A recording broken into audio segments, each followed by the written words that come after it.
Hey, everybody. Welcome to another episode of Carlton People. Now, I'm filming this on a very special occasion. At this time, it's the 16th of July, 2022. We're about to play Geelong, and we're going to get to a little story about why this is an important Carlton People episode. But I've got a gentleman by the name of Hamish with me. Mate, welcome. No worries, buddy. Good to be here. What's happening in your world? Well, I've got COVID at the moment. I thought I'd be right today, but did a test this morning and still no good. No good. So you'll be watching from home. Unfortunately, I'm more upset about not getting me flying doormat bobblehead. We'll have to sort you out. I think we can do that. Matt, you've got a lot going on behind you, a lot of Carlton memorabilia. I guess the best way to start this conversation is to ask you, how did you become a Carlton fan? Where did it all begin for you? Well, I was born in New Zealand, come over here as a kid. I was about 3 or 4, lived with my grandparents. My nan used to go to bingo down in Brunswick. And I always used to tag along, and I used to find myself kicking a footy at a park down near the bowling green down the top of Princess Park there. And I eventually, every Tuesday and Thursday, I'd wander a bit further down. And in the end, I started just having to kick with a couple of older people who later I found out was McConville, Alex Marcoux, and players like that. And I had no idea at the time they were players. Come from a big Collingwood family. I was, at that stage, I think I was only Port Melbourne. Didn't really have a team at the age of about 8 or 9. And ever since, I've just been entrenched in Carlton. Wow. So you started kicking a footy with some of the Carlton legends. That's as good as an introduction as you get. Yeah. Well, at the time, I didn't know. I just remember this funny hairy man, which was Alex Marcoux, as I know him now. So what's your first memory of a game? Do you remember the first time you went to the footy and felt the feeling? I think it would have been in the 80s. And my first memory would be getting hit by an umbrella by an old lady for saying something about Brian Taylor. Oh, wow. So you got a bit lippy at the footy. Yeah. The old lady hit me with an umbrella. Wow. So you really saw the great years. You saw the great years of the Blues. You saw a couple of flags. What was that like? I was pretty good. I was spoiled for the first 20 years, and I've sort of suffered the last 20. But my birthday is September the 25th. So there was a couple of times when we were in premierships where it was the day of or the day after or the day before. So I'd always look forward to it. It was always a good weekend, except for 93. It still haunts me. Yeah, I bet it does. I think that was the day after. It was my 18th. Yeah. What's it been like for you? You know, obviously the first 20 years you're watching this dynasty of a club and you know, the last 20 years haven't been anywhere near as good. What's that been like for you?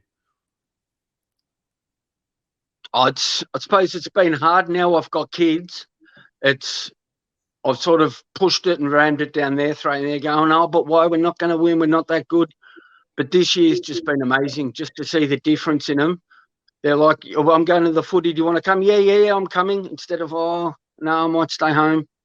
It's just totally changed them, seeing the difference. Yeah. It's been real good.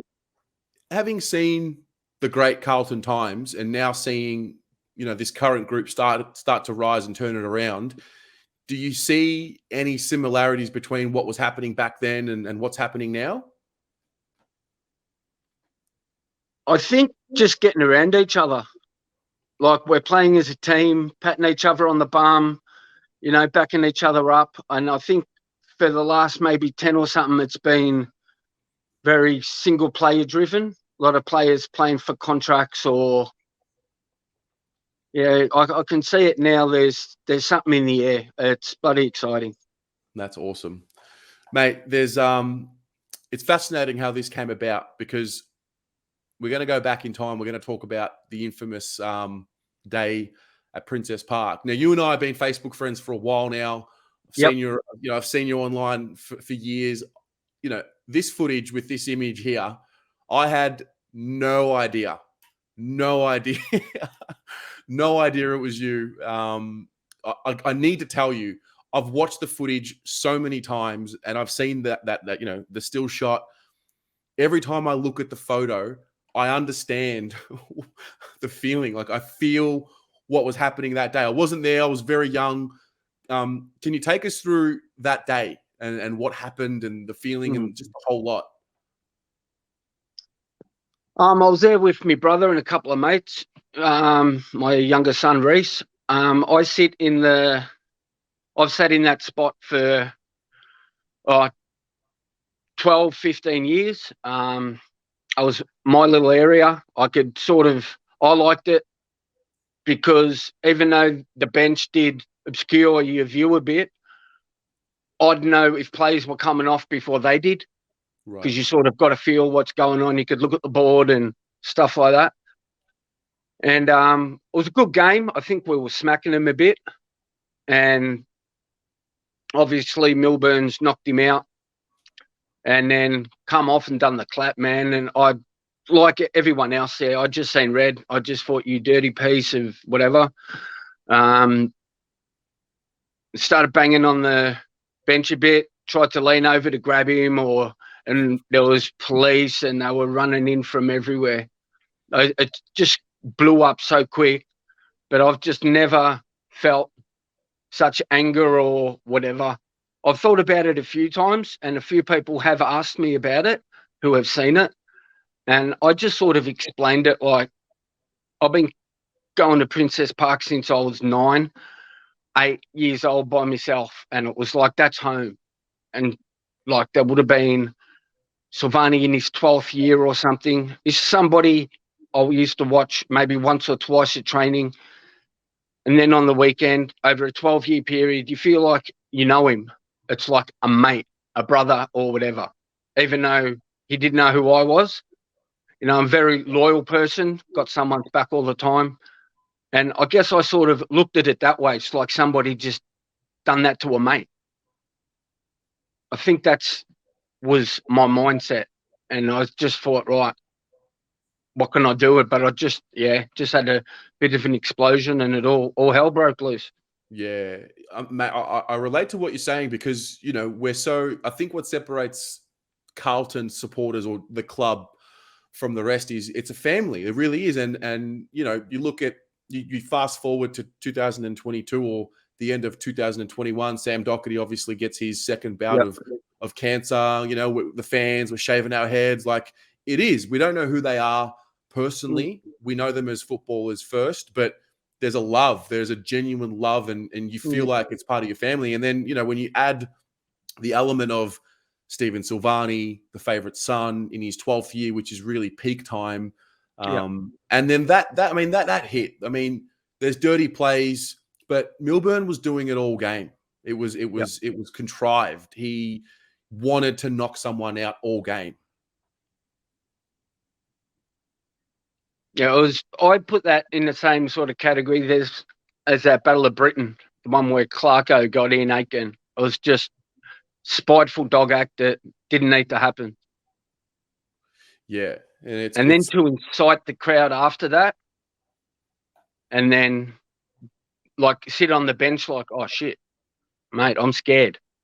You could see he was scared. I remember Murphy having a go at him on the bench. I thought that was pretty good. But yeah, it was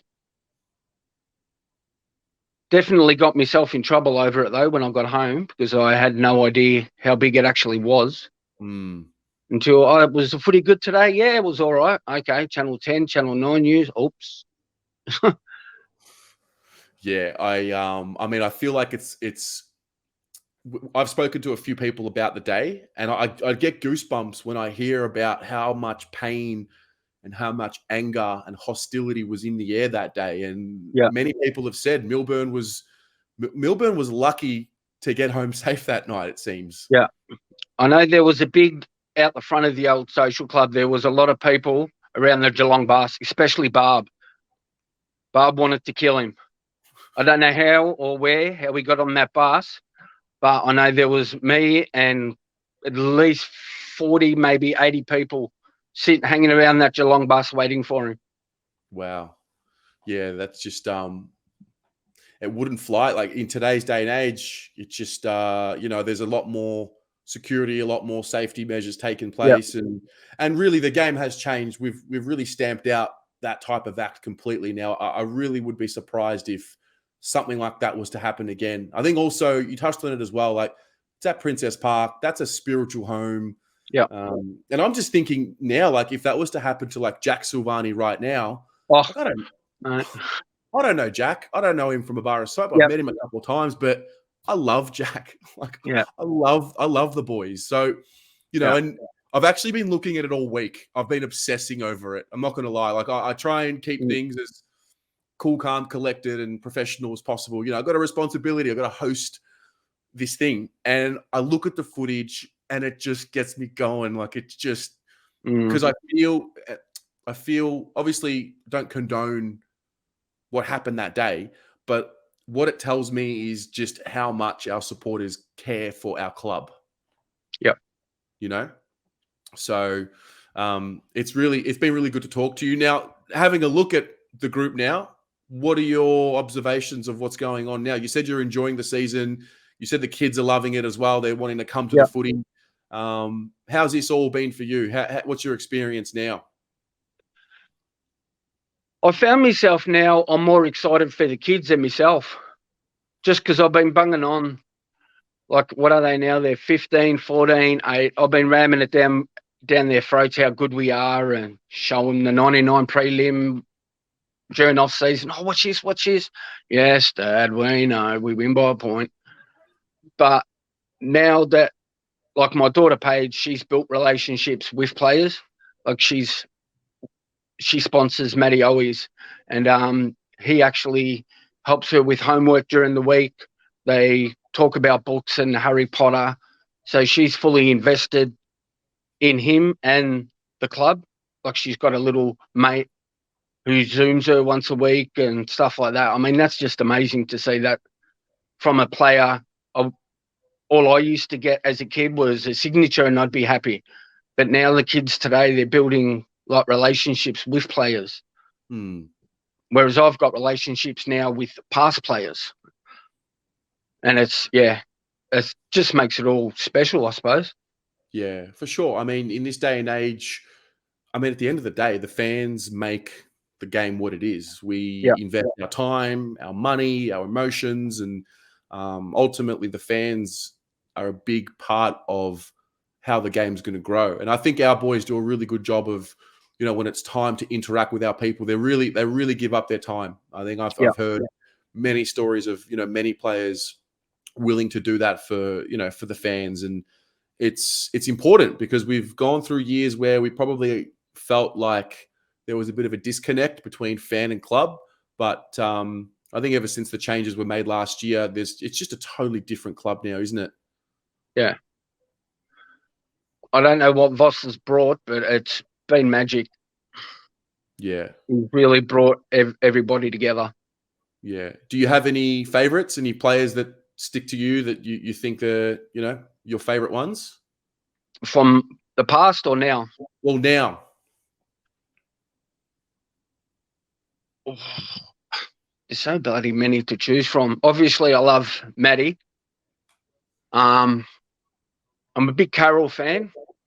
I love watching him. I reckon he's going to be a ripper. And just, I'm absolutely in love with Young at the moment. I was just reading something the Bulldogs wrote this morning about Baines and how he's okay with getting rid of him for like pick 52 or something. And I thought, what? How? He's just been phenomenal for us.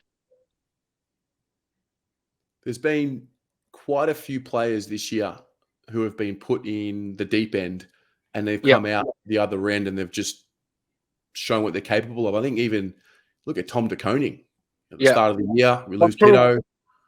Cottrell's been good. Yeah. Another one. Yeah. A lot of players who have really started to play their best footy of their careers this year. Matty at the start of the year, little Kennedy, who's had a solid year. I did think Lockie O'Brien was going all right. I don't understand why he got dropped. Yeah, I think it's just all part of the journey. It's just, we can get so caught up in the moment. But, obviously the coaches have got something that they want him to do, and hopefully he gets back in. So moving forward, you've touched on your favourites and your players for the future. I ask everyone this question. When will the group lift up the cup next? What year will it be? I reckon 23, 24. Yeah. You think this is the springboard year for us, and then next year and then we're really contenders? Unless we can pull out what Bulldogs did back in 16, I can see us winning a final and then maybe going into state or something like that. But as long as they've got a taste and they know that they can do it, I think next year, the year after, I can see us going back to back to back to back to back. There'll be no stopping us. No, man, I can't wait. That's the thing. I can't wait. Well, the thing I'm most looking forward to is sort of connecting with the generations before me who watched the great Carlton and passed the message down to me, and to be able to not only hear about the great Carlton Football Club, but to now experience it. I think it's going to bring us even closer together. Yep. So, listen, mate, feel better soon. I really appreciate your time. And this has been your episode of Carlton People. All good, bud. No dramas.